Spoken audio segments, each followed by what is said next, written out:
Hello viewers, আসসালামু আলাইকুম। B.science স্কুলের পক্ষ থেকে কোন বিষয়ক আরেকটি গুরুত্বপূর্ণ ক্লাসে তোমাদের সকলকে স্বাগতম। তো আজকে আমরা কোণের অ্যাডভান্স লেভেল নিয়ে আলোচনা করব। বেসিক লেভেল নিয়ে আমরা অলরেডি আলোচনা করেছি, তো তোমাদেরকে সেই ভিডিওগুলো অবশ্যই দেখে নিতে হবে যদি আমরা অ্যাডভান্স লেভেলকে ভালো করে বুঝতে চাই। তো সেই ভিডিওগুলোকে আমি আই বাটনে সাজেস্টেড হিসেবে একই সাথে ডেসক্রিপশন বক্সে ও প্লে লিস্টে দিয়ে দিয়েছি, তো সেগুলো তোমরা অবশ্যই দেখে নিবে। তো চলো আমরা আজকের আলোচনায় ফিরে যাই। তো আজকের আলোচনা থাকবে জ্যামিতিক কোণ এবং ত্রিকোণমিতিক কোণ নিয়ে।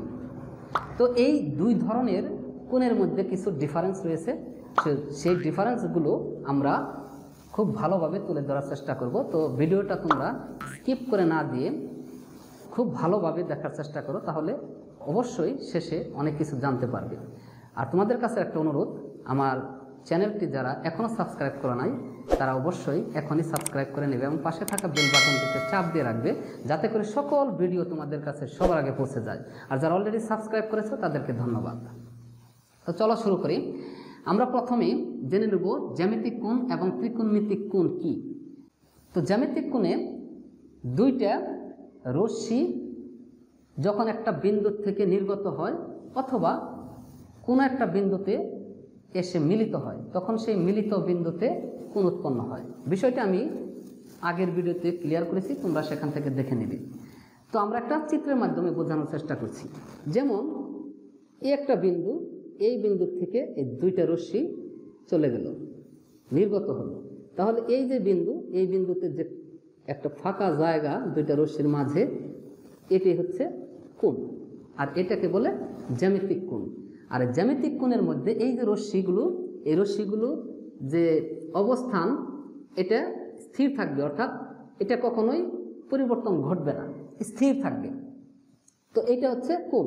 অথবা এটাকে আমরা এইভাবেও অঙ্কন করতে পারি, যেমন একটা রশ্মি আসলো আর একটা রশ্মি এসে এখানে মিলল, তাহলেও এখানেও যে কোণটা হলো, যে ফাঁকা জায়গার সৃষ্টি হলো, এটাও কোণ। ঠিক আছে, তা এই দুইভাবে আমরা জ্যামিতিক কোণ অঙ্কন করতে পারি। তো এখন তাহলে ত্রিকোণমিতিক কোণ তাহলে কিভাবে করব? ত্রিকোণমিতিক কোণের ক্ষেত্রে একটা বিষয় হচ্ছে যে ত্রিকোণমিতিক কোণে একটা রশ্মি বা রেখা থাকবে কি স্থির। তো এই স্থির রেখাকে কেন্দ্র করে যখন আরেকটা রশ্মি ঘূর্ণায়মান থাকবে, অর্থাৎ চলমান থাকবে, তখন সেই রশ্মির বিভিন্ন অবস্থানের উপর ভিত্তি করে এই স্থির রশ্মির সাথে যে কোণগুলো তৈরি হয় সেগুলো হচ্ছে ত্রিকোণমিতিক কোণ। তো আমরা বিষয়টাকে ক্লিয়ার করার চেষ্টা করছি একটা চিত্রের মাধ্যমে। ধরলাম এটা একটা OX রশ্মি,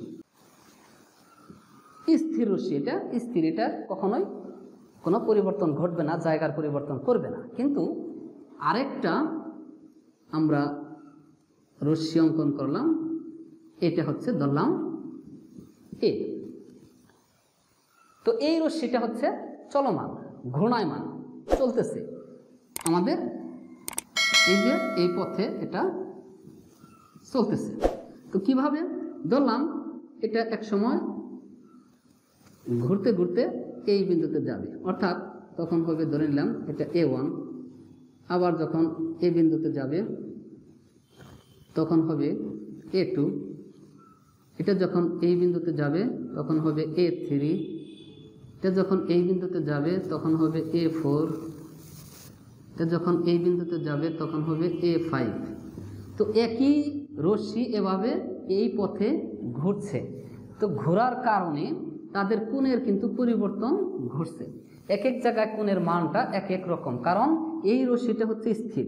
যখন এইটার সাথে এই কোণটা হলো তখন এই কোণের মান হচ্ছে এটা, যখন এটার সাথে হবে তখন মান হবে এটা, যখন এটার সাথে হবে তখন হবে এটা, যখন এটার সাথে তখন এটা, যখন এটার সাথে তখন এটা, এরকম করে মানগুলো পরিবর্তন হতে থাকবে। এটার সাথে হবে এটা, ঠিক আছে। তো এই কোণগুলো ধীরে ধীরে পরিবর্তন ঘটে, অর্থাৎ একটা রশ্মি যখন একটা স্থির রশ্মিকে কেন্দ্র করে ঘুরতে থাকে তখন এই স্থির রশ্মির সাথে ওই চলমান বা ঘূর্ণায়মান রেখার মধ্যবর্তী যে ফাঁকা স্থানের সৃষ্টি হয়, সেই ফাঁকা স্থানটাকে বলা হয় ত্রিকোণমিতিক কোণ। তো এই ত্রিকোণমিতিক কোণটা পরিবর্তনশীল, এরা এক এক সময় এক এক অবস্থানে থাকার কারণে এদের মানের পরিবর্তন ঘটে। তো আশা রাখি আমরা যে ত্রিকোণমিতিক কোণটা কি বুঝতে পেরেছি। তো এখন আরেকটা বিষয়ে আসব যে জ্যামিতিক কোণের মধ্যে যে মান আছে এই মান 0 থেকে শুরু হয় 360 ডিগ্রি পর্যন্ত হয়। জ্যামিতিক কোণের মান কি হয়? 0 থেকে শুরু হবে 360 ডিগ্রি পর্যন্ত হবে।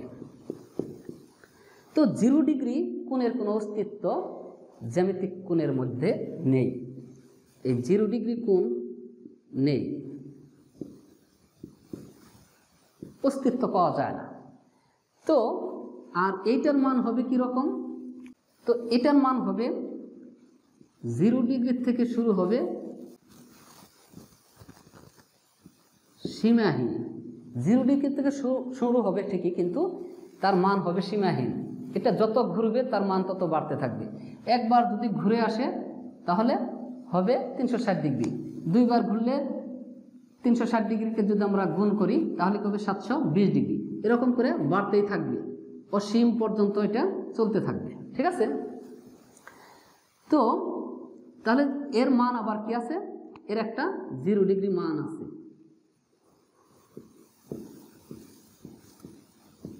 এর 0 ডিগ্রি মান আছে, যদিও এটার ক্ষেত্রে 0 ডিগ্রি মান নাই, কিন্তু ত্রিকোণমিতিক কোণের ক্ষেত্রে 0 ডিগ্রি মান আছে। তখন কি হবে? একটা রশ্মির উপরে আরেকটা রশ্মি থাকবে।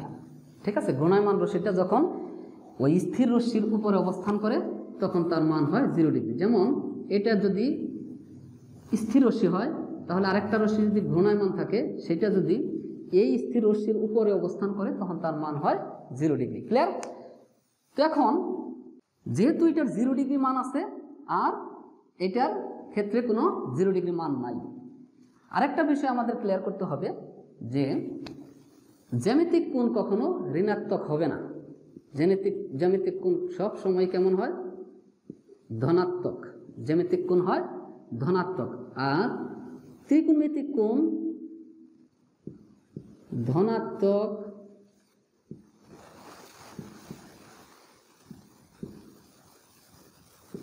ঋণাত্মক নিরপেক্ষ এই 3 ধরনেরই হয়। জ্যামিতিক কোণ হয় ধনাত্মক শুধু, আর ত্রিকোণমিতিক কোণ ধনাত্মক ঋণাত্মক নিরপেক্ষ 3 ধরনেরই হতে পারে। তো আমরা একটু ব্যাখ্যা করে বোঝানোর চেষ্টা করছি। ধনাত্মক কোণটা কেমন? যেমন এই যে একটা কোণ অঙ্কন করলাম আমরা, এটা এইভাবেই হবে, অর্থাৎ এটা কোনো যেহেতু ঘুরে না, এটা তো স্থির, কাজেই এর কোণের যে মানটা থাকবে সেটা হবে ধনাত্মক। এটা তো ঘূর্ণায়মান না যে নেগেটিভ দিকে ঘুরবে, ঘড়ির কাঁটার বিপরীত দিকে, আবার ঘড়ির কাঁটার দিকে। যেহেতু এই ধরনের কোনো ঘূর্ণায়মান কোণ নয়, অতএব এর অস্তিত্ব আছে, এটা এর জন্য ধনাত্মক। এখন আসি আমরা এইখানে কিভাবে ধনাত্মক এবং ঋণাত্মক ও নিরপেক্ষ হয়, তো সেটা ক্লিয়ার করার চেষ্টা করছি। আমরা ধরে নিলাম যে এই যে দুইটা রেখা পরস্পরকে ছেদ করছে। ঠিক আছে?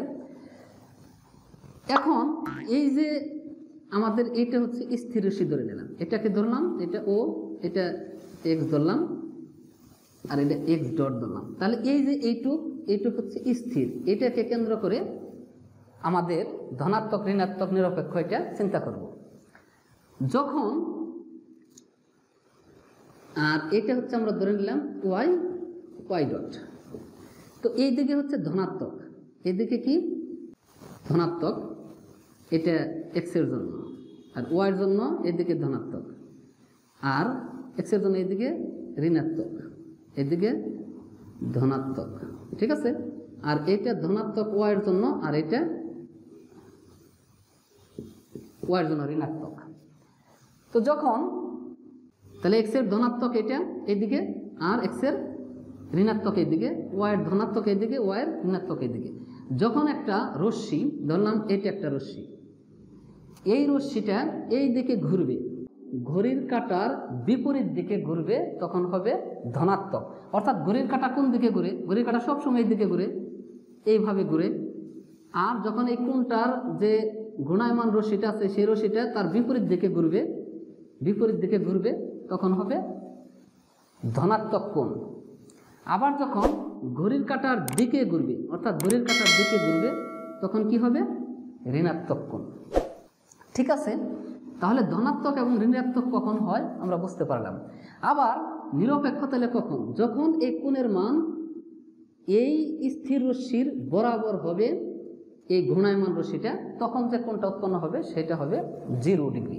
আর এই 0 ডিগ্রিটা হচ্ছে নিরপেক্ষ কোণ, কারণ 0 হচ্ছে একটা নিরপেক্ষ সংখ্যা, তাই এটাকে আমরা নিরপেক্ষ কোণ হিসেবে চিহ্নিত করব, কারণ এটা ধনাত্মক নয়, ঋণাত্মক নয়। ঠিক আছে, ক্লিয়ার আশা রাখি এই বিষয়টা। তো জ্যামিতিক কোণ তাহলে কি হলো? সবসময় ধনাত্মক হবে। আর ত্রিকোণমিতিক কোণ ধনাত্মক, ঋণাত্মক এবং নিরপেক্ষ 3 ধরনের হতে পারে। তো আশা রাখি তোমরা জ্যামিতিক কোণ এবং ত্রিকোণমিতিক কোণের যে সমস্ত পার্থক্যগুলো রয়েছে, এই পার্থক্যগুলো তোমরা ভালোভাবে বুঝতে পেরেছ। তো তোমাদের প্রতি একটা রিকোয়েস্ট, তোমরা যারা এখনও আমার চ্যানেলটিতে সাবস্ক্রাইব করো নাই, তারা এখনই সাবস্ক্রাইব করে নাও এবং পাশে থাকা বেল বাটনটিতে চাপ দিয়ে রাখো, যাতে করে সকল প্রকার ভিডিও তোমাদের কাছে সবার আগে পৌঁছে যায়। একই সাথে তোমাদের কাছে আরেকটি রিকোয়েস্ট, আমার ফেসবুক পেজ B.science স্কুলে তোমরা ফলো ও লাইক দাও, যাতে করে তোমরা সেখানেও সমস্ত প্রকার ভিডিও পেয়ে যাও। তো ধন্যবাদ সকলকে। আসসালামু আলাইকুম।